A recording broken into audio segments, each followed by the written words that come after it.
Abandoned cart flow is one of the most misunderstood flows in the entire e-commerce industry. That's because a lot of people think that their abandoned checkout flow is abandoned cart flow, which is not the case. That's why in this video I'm going to show you how to create an abandoned cart flow which can double your abandoned checkout sales. So let's get right into it. First of all, as I said before, your abandoned cart flow is not abandoned checkout flow. These are two entirely separate flows. As you can see, they are completely different and they have completely different triggers. So in Klaviyo, you need to make sure that you understand how it rolls. Checkout started is triggering abandoned checkout flow, whereas added to cart is triggering abandoned cart flow.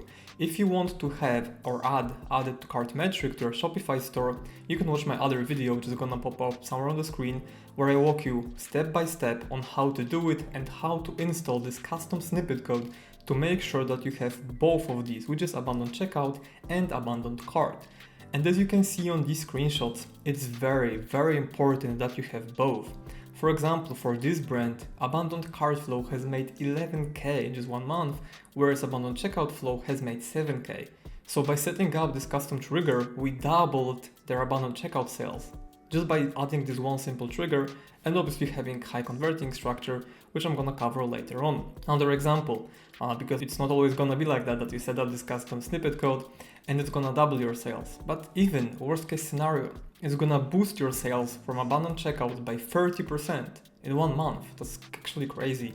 Like this brand was losing 8k per month when they didn't have it. Then we came in, we installed the snippet, we installed the flow, and they're making an extra 8k every single month just because of this flow. In total, that's like 96k per year, which is pretty decent because they could be leaving this money on the table. So in this video, I'm gonna show you how to create high converting abandoned cart flow. And if you stick to the very end, I'm gonna show you live examples of the actual emails that we are using for this flow. So first and foremost, trigger is gonna be added to cart, which once again is something I covered, right? And then you have profile filters, which you can see checkout started 0 times since starting the flow, placed order 0 times since starting the flow, and person has not been in the flow in the last 7 days. These filters are to make sure that, for example, if you have a lot of SKUs and someone adds 10 products to cart, they won't get 1 flow per product added, because then they would get like 10 emails in the span of 5 minutes. That's why we have this filter. Then you also have abandoned checkout flow, which has different metric. So we don't want people to receive both abandoned cart and abandoned checkout flows. We want them to receive only one of them, since we are having this filter. And if someone has purchased from you, which is, if they're about to purchase, they need to view product, add it to cart, and then check out and then purchase. So if we didn't have this trigger, they would be getting this flow even though they purchased, which would be just annoying people out. Okay, so this is very important that you have these filters and that the trigger is added to cart. Now, after someone triggered it, we're gonna wait between 30 minutes to 2 hours. This is the first thing that we split test, which is the timing of the first email. Usually, if your product is higher AOV, people might need more time to consider the purchase, make a little bit more research, think more about it, and then purchase. That's why usually for higher AOV brands, 2 hours is gonna perform better, whereas 30 minutes is pretty safe. 1 hour is safe as well. You can split test these multiple times, even though I wouldn't wait with the first email more than 2 hours, because that's too long. You need to remember that if someone is adding products to cart, they actively think about buying from you. So they're very close to do it. That's why we don't want to wait like an entire day or 2 before sending them the actual first email. And the content of the first email is quite simple. You just remind them about the products they left, right? Like you don't want to be talking like for 5 or 10 minutes about how great you are, because that wouldn't convert well at all. You just send them a reminder like, hey, you left these products, make sure you complete your purchase, or your product will expire or something like that. And once again, I'm gonna show you exact examples later on. Then for the second email, so usually I see a lot of brands waiting 1 day, which is fine, but sometimes you like to once again split test it. So 12 hours versus 1 day, mainly because 12 hours is quite still safe. So if someone was, for example, shopping at, let's say, 5 p.m. or 7 p.m. and they received the first cart reminder email 1 hour later, so 8 p.m., and they receive second email where you give them incentive and talk about your USP 8 a.m., then they're more likely to convert, since they are pretty close, once again, they're pretty close to making the purchase, so we don't want to spread it out. You can be aggressive with this flow, just a little bit more, Even with the welcome flow, sometimes we like to send 2 or 3 emails in the first 2 days, right? Instead of sending just 2 emails or 1 email per day. You want to be a little bit more aggressive, once again, with the structure of the flow, but I would suggest split testing this one. One note for this A/B test is that sometimes the attribution can get messy, so if you wait less time, then more sales are gonna get attributed to the shorter time delay, whereas in the reality version B generated more sales. That's why you need to analyze the results and go through them just to make sure that you're making the right decision. This one, once again, A/B tested as well, 12 hours versus 1 day. Sometimes 12 hours is gonna perform way better just because it's faster, but sometimes not. Hard to tell, every brand is different.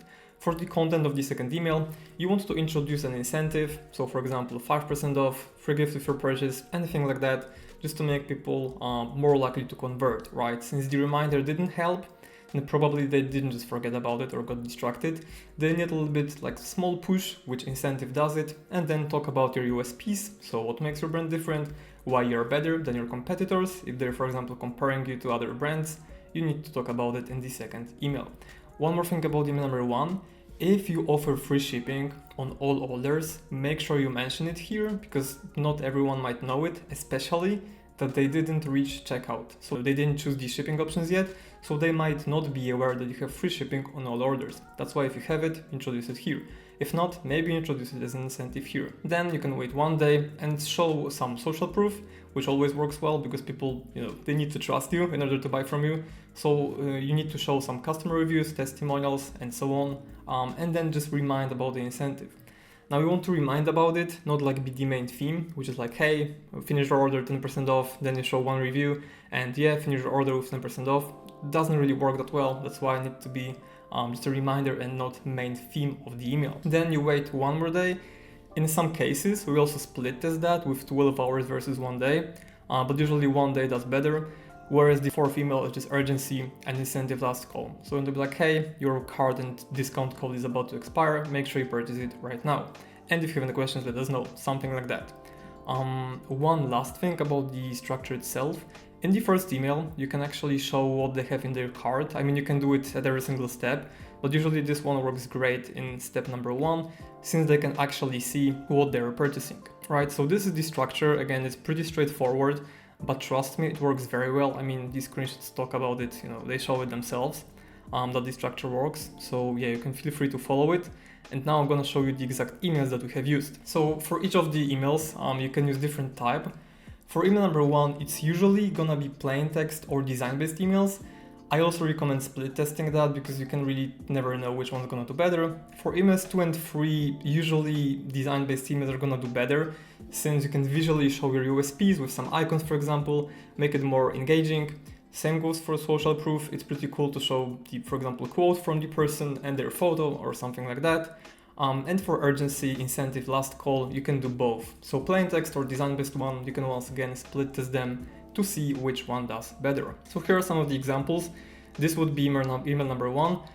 As you can see, this one is plain text email.